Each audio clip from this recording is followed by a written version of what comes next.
what is coming next to the customers, and what is the philosophy behind the program?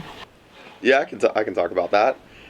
Yeah, so basically we went through a period where we focused and kind of shifted development to foil. We saw that as like a blossoming and a growing market, and we really wanted to be thought leaders and the first people to really assert ourselves and as a technological leader in that category and a performance leader as well.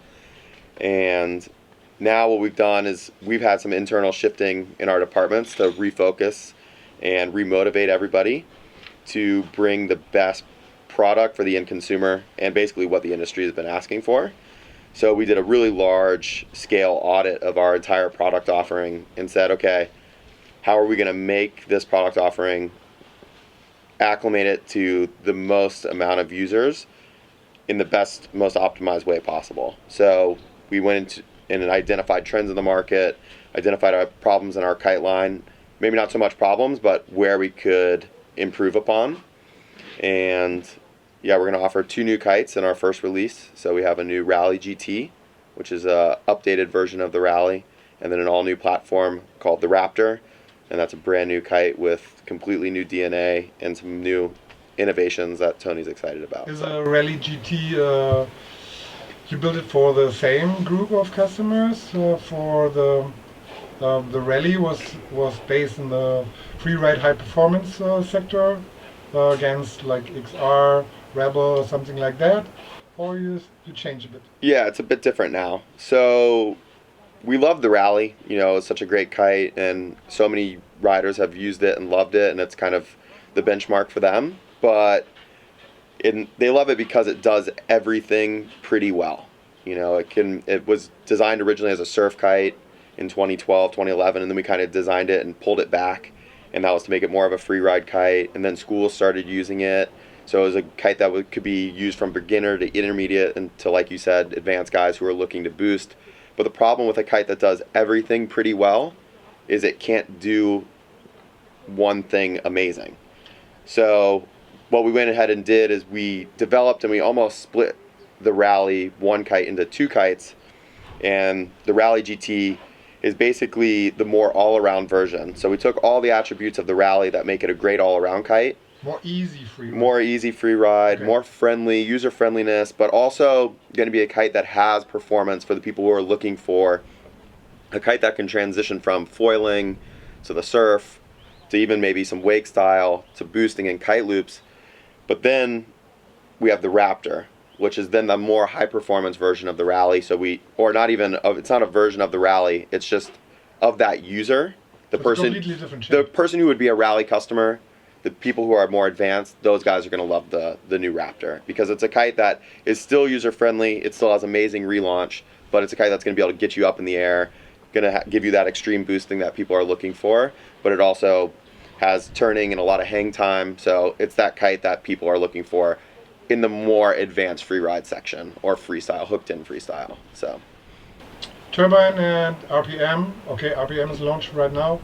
That you do some small differences on the bridle and everything.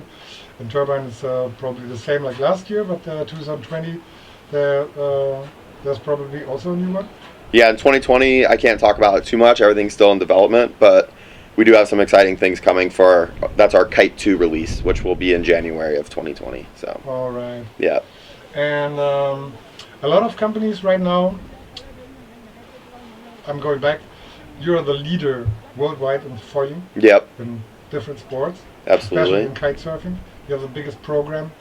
You have special things for every speed, every direction, every level, everything. Right now, a lot of companies produce foil kites, not soft kites. Yeah. Special kites for hydrofoiling. Most of them they do one strut. Yeah. Kites with a super lightweight.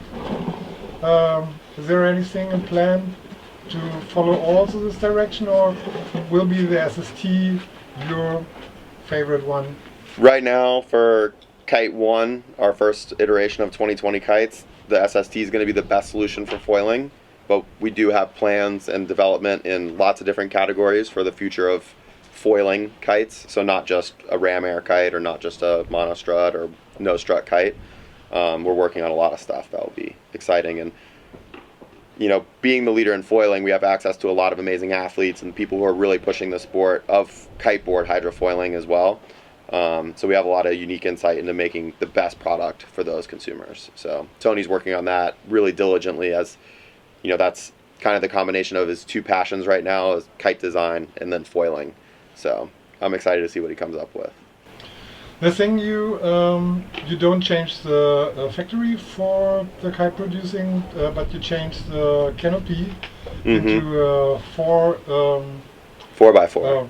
Is there a big difference to build these kites in a complete different canopy? Right. Yeah. Yep. We usually have a combination of two. That was in 2019. We had a D1 and a D2, so 1 and 2 polyester yarns, and now we've moved to 4x4, and so the entire kite's construction will be out of that. And it's just more of a material science development. Everybody's kind of going to this direction, and they're going because they know that it's a superior material, and it's perceived that way as well by the consumers. So people are asking for it. I don't know if it's something that you're going to feel an immediate difference when you put the kite up and you're like, oh, this kite has 4x4 or any of the other brands' versions of that same material. But it's something that will help resale value of your kite when you first purchase it, or after you purchase it and then you turn around and sell it on the secondhand market, but also durability on the beach and just hoping to preserve the lifetime of your kite. So we asked a small thing for the boards. Right now you also offer completely new shapes, like the Misfit, with a new outline, different construction and everything. You put more torsion in the tips with the chromat, or was it? Yeah, Colruyt. Why you don't follow this idea in the other boards? The Asylum or the refraction or something like that? In order to implement a Colruyt core, it's the thermally welded copolymer tubes that you're talking about. It's the extruded pieces of a lightweight material, and basically it provides dampening, also strength, and then also it's a weight reduction, obviously, because it's way lighter than wood or Polonia, as most of the brands would use. The issue with manufacturing that core into different aspects or different tips of the boards, you need a flat space. The Colruyt can't flex or be trimmed and shaped. It has to be a flat section.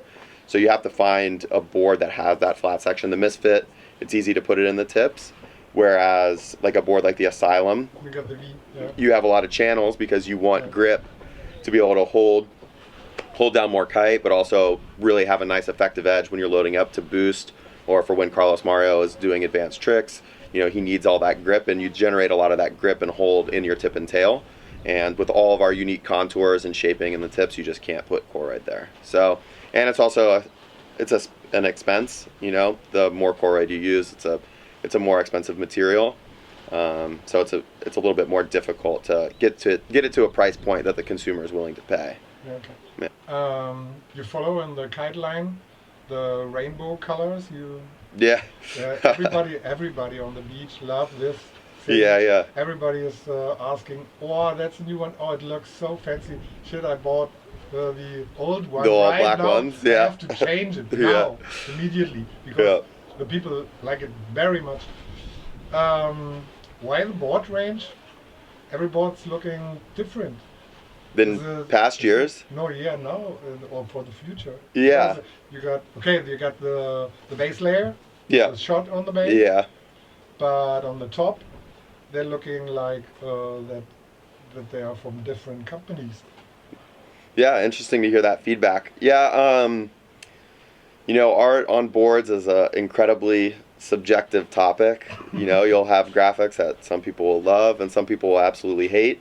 And seeing as how I've done so many graphics in the past few years, you learn to have a thick skin, but sometimes you'll have people come up to you and they'll tell you, hey, this board is absolutely amazing. I love this graphic. I have it on my wall after I'm done with this board and I buy a new one.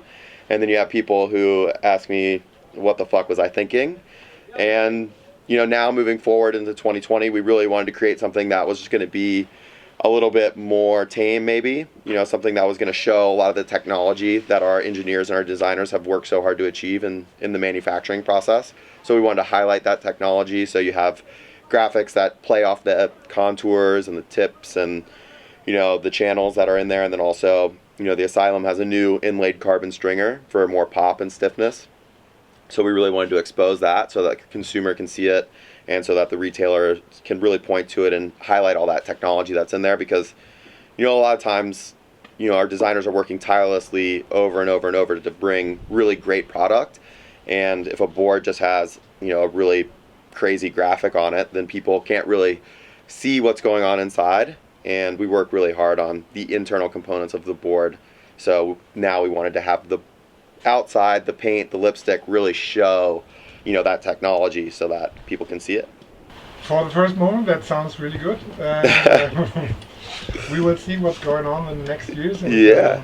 First of all, I have to say thank you. Yeah, thank you. It was great to talk to you.